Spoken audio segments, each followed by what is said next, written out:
Click the bell icon to get latest videos from Ekeeda. Hello friends, now we are going to discuss the introduction to the identifiers. Let's start with the discussion.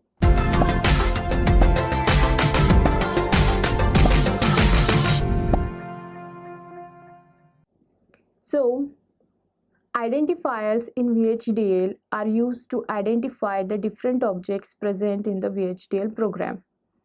The identifiers in VHDL consist of package, entity design, then architecture design, or you can say process, functions, etc. If you want to identify any one of these objects, then identifiers is very helpful.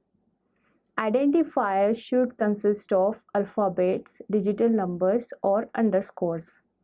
And the last most important point regarding the identifier is the name of identifier always start with the alphabet.